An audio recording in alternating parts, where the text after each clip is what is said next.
Channel Vibha की दुनिया में आपका स्वागत है।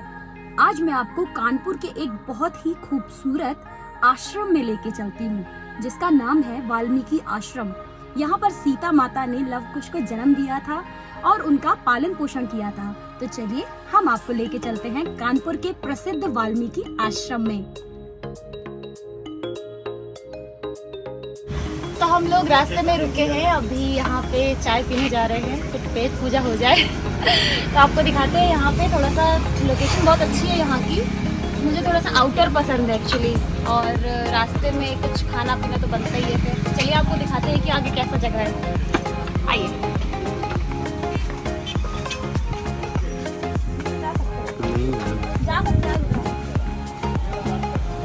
प्यारी सी जगह है। हम लोग जा रहे हैं बिठूर में लव कुश आश्रम में।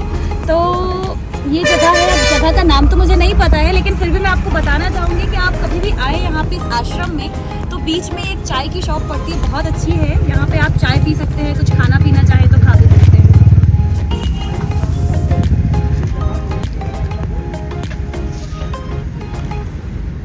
अब मैं ज़्यादा नीचे नहीं जा सकती, यहाँ से ज़्यादा नीचे जाऊँगी गिर जाऊँगी। लेकिन बहुत अच्छा व्यू है, बहुत ही प्यारा। अगर मौसम यहाँ पर थोड़ा सा अच्छा होता तो शायद और अच्छा होता। अभी तो धूप बहुत ज़्यादा तेज़ हो रही है, लेकिन अगर मौसम अच्छा होगा तो बहुत अच्छा लगेगा। चलिए फिर आप हमारे साथ चलिए, आगे मैं आपको और भी अच्छी अच्छी जगह लेके चल रही हूँ।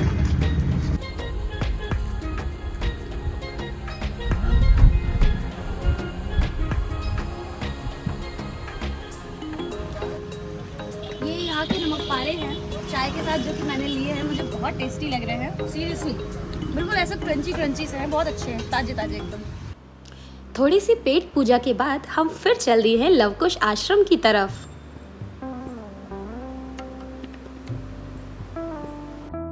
हेलो गाइस, तो फाइनली इतनी मशक्कत के बाद हम लोग पहुंच चुके हैं वाल्मीकि आश्रम, और हमें गूगल मैप ने रास्ता भटका दिया था। हम थोड़ा सा आगे चले गए थे, पर आपको ये प्रॉब्लम ना हो तो इसके लिए मैं क्या करूंगी, आपको अच्छा सा एक रास्ता बताऊंगी कि कैसे आपको एग्जैक्ट लोकेशन पे पहुंचना है। तो फाइनली हम पहुंच चुके हैं अब वाल्मीकि आश्रम में। मैं आपको अंदर लेके चलूंगी और बताती हूँ कि यहाँ पे क्या क्या अच्छी अच्छी चीजें हैं, और काफी चीजें हैं। अब मैं आपको बताऊंगी जब मैं अंदर जाऊंगी तब तक बाय बाय। और ये रहा कानपुर शहर का बड़ा ही खूबसूरत लव कुश आश्रम। फाइनली हम लोग पहुंच चुके हैं लव कुश आश्रम। आप इसे लव कुश आश्रम भी कह सकते हैं, वाल्मीकि आश्रम भी कह सकते हैं। जब श्री रामचंद्र जी ने लक्ष्मण जी को आदेश दिया था, तो उन्हीं के आदेशानुसार यहाँ पे सीता माता को वो छोड़ करके गए थे। यहीं पे इसी आश्रम में लव और कुश का जन्म हुआ था, और उसके आगे की यहाँ पे पूरी कहानी भी इन लोगों ने लिख रखी है कि यहाँ पे श्री राम के अश्वमेध यज्ञ के दौरान अश्व को इसी क्षेत्र में पकड़ा गया था। यहीं पर माता सीता के समीप वीर हनुमान जी को लव और कुश बंदी बनाकर लेके आए थे। मंदिर में माता सीता, लव कुश एवं प्राचीन दक्षिण मुखी हनुमान जी की कुटिया भी स्थापित है। तो मैं आपको यहाँ लेके चलती हूँ, क्योंकि सीता माता जो थी उनकी कुटिया भी आपको यहीं मिलेगी। वो कैसे यहाँ पे खाना बनाती थी, पूरा उनका सीता रसोई है यहाँ पे, तो मैं आपको वो भी दिखाऊंगी। तब तक के लिए चलते हैं। इस आश्रम में 3 द्वार हैं। ये पहला द्वार है जहाँ से हम अंदर जा रहे हैं। ये है सीता माता की प्रतिमा, और ये है दक्षिण मुखी हनुमान जी। कहते हैं इनके 3 चक्कर काटने के बाद आप इनसे कोई भी मन्नत माने, उसके बाद अपने हाथों में रक्षा सूत्र यानी कि कलावा बंधवा ले। ये यहाँ की मान्यता है, जैसा कि मुझे पंडित जी ने बताया था।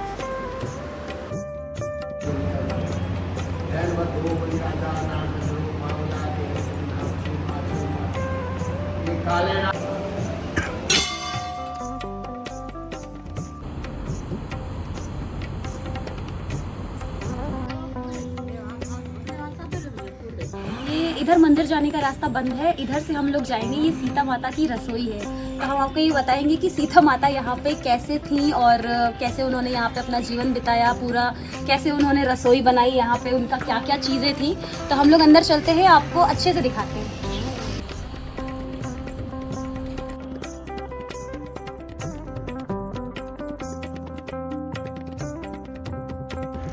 वाल्मीकि आश्रम में 3 मंदिर हैं। 3 मंदिरों में से एक मंदिर जो है वो स्वयं वाल्मीकि जी का है, और यहाँ पे ही रह करके वाल्मीकि जी ने रामायण की रचना की थी।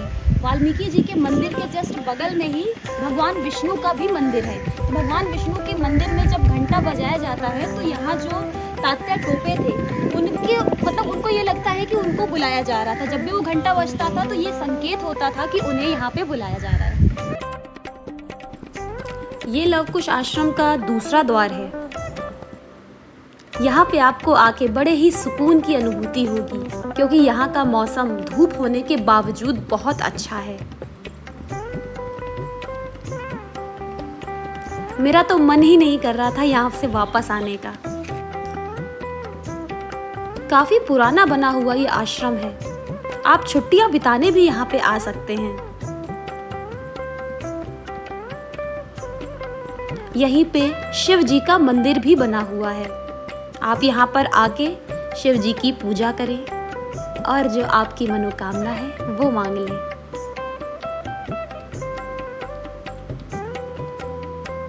मेरी भगवान में बहुत आस्था है। मैं भगवान को सर्वोपरि मानती हूँ। मुझे ऐसा लगता है अगर आप सच्चे मन से किसी भी चीज़ को मांगते हैं या आप अपनी कोई इच्छा बताते हैं तो भगवान आपकी इच्छा ज़रूर पूरी करते हैं। ये वाल्मीकि ऋषि हैं। ये देखिए भगवान वाल्मीकि, जिन्होंने पहले ही बता दिया था श्री रामचंद्र के जीवन के बारे में। आप एक बार जब कानपुर आएं तो इस आश्रम में ज़रूर आएं।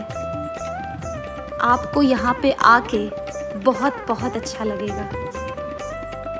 ये दिया जलाने का स्थान है। यहाँ पे एक साथ कई दिए जलाए जाते हैं। ये देखिए सीता रसोई।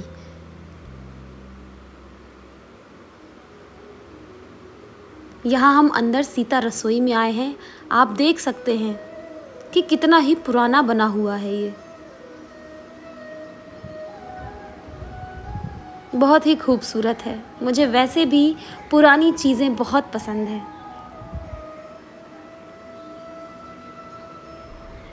भारत की सभ्यता में आज भी न जाने कितने वर्षों पुरानी चीज़ें जीवित हैं। विदेशी बाहर से सिर्फ भारत का प्राचीनतम इतिहास जानने आते हैं। अपने भारत से अच्छा इतिहास किसी भी देश का नहीं है।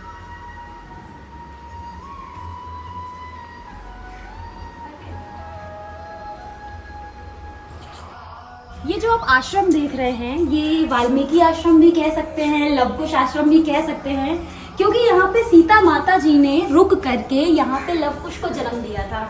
और जब उन्होंने लवकुश को यहाँ जन्म दिया था उसके बाद ही उन्होंने अपना पूरा जीवन यहाँ पे बिताया। लवकुश यहाँ पैदा हुए, उन्होंने कैसे कैसे करके उनको पाला पोसा बड़ा किया। यहाँ पे सब चीज़ें हमने दिखाई हैं आपको कि सीता रसोई भी है, यानी कि जहाँ पे वो उनके लिए बच्चों के लिए खाना बनाया करती थी। और पास में ही एक कुंड है, तालाब है, जिसमें से वो पानी भरा करती थी। और यहाँ पे कुआं भी है जिसमें से वो निकाल करके पानी, सब चीज़ें को मतलब किस तरीके से उन्होंने सारी चीज़ें एक व्यवस्थित ढंग से अपना जीवन यापन किया। तो आप यहाँ पे सारी जगह आपको बस ये देखने को मिलता है कि जब सीता माता यहाँ रुकी थी तो उन्होंने कैसे करके क्या क्या करके अपना जीवन यहाँ पे व्यतीत किया। आप कभी भी वाल्मीकि आश्रम आए तो जैसा कि यहाँ पे इन्होंने लिखा हुआ है कि महाकवि वाल्मीकि जी को यहीं पे ज्ञान प्राप्त हुआ था और यहीं पे उन्होंने रामायण की रचना करी थी। तो श्री रामचरितमानस रामायण की रचना यहीं पे हुई थी, जिसमें उन्होंने पूरा एक उल्लेख दिया हुआ है कि सीता माता के पूरा जीवन चरित्र बताया है उन्होंने। जब राम जी ने सीता माता को छोड़ दिया था, जब वो यहाँ पे उनको छोड़ करके गए थे, उन्हीं के आदेशानुसार लक्ष्मण जी ने उनको यहाँ पे रखा था।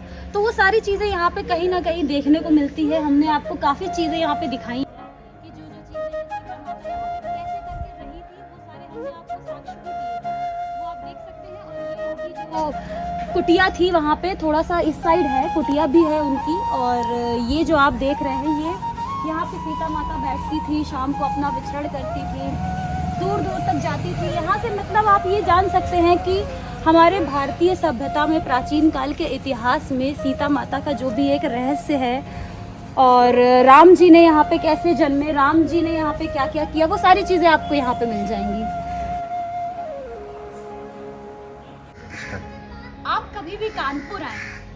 प्राचीन आश्रम में ज़रूर आए, क्योंकि यहाँ पर आकर ही आपको इतना सुकून मिलेगा। यहाँ चारों तरफ हरियाली हरियाली है और इतना अच्छा मौसम है यहाँ का। बाहर इतनी धूप हो रही है, पर अभी भी धूप होने के बावजूद जब आप यहाँ पेड़ों की छाँव में बैठेंगे तो आपको बहुत सुकून की अनुभूति होगी। अभी मैं आपको एक जगह और लेकर के चलती हूँ, यहीं पीछे गंगा जी हैं, तो मैं आपको वहाँ पे भी लेके चलूँगी, ताकि आप जब यहाँ आएँ तो क्या क्या चीज़ें आपके लिए देखने लायक है वो आपको यहाँ से ज़रूर पता चलेगी।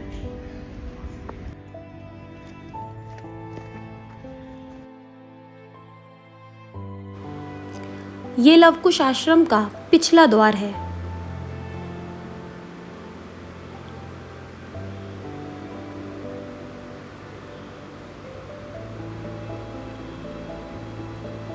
यहाँ से जब आप आगे बढ़ेंगे तो आप देखेंगे कि यहाँ पर भी प्राचीनतम मूर्तियों का इतिहास दिखाई देता है।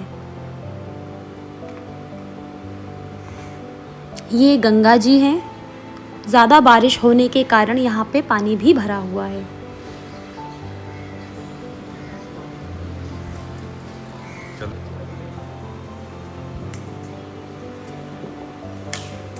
यहाँ पर भी ऊपर शिव जी का मंदिर है। वैसे तो यहाँ गंगा जी भी हैं, जहाँ पर अंतिम संस्कार भी होता है। अभी जब मैं आई तो एक अंतिम संस्कार भी हो रहा था। ये हैं दक्षिण मुखी हनुमान जी।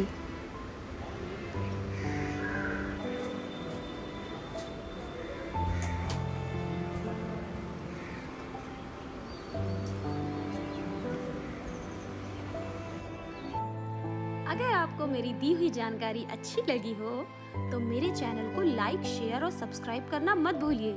अपने दोस्तों को भी दिखाइए, ताकि आपको आपके कानपुर का इतिहास पता चल सके। आप कभी भी कानपुर आएं तो ये आश्रम देखना मत भूलिएगा। तब तक के लिए बाय बाय, फिर मिलते हैं।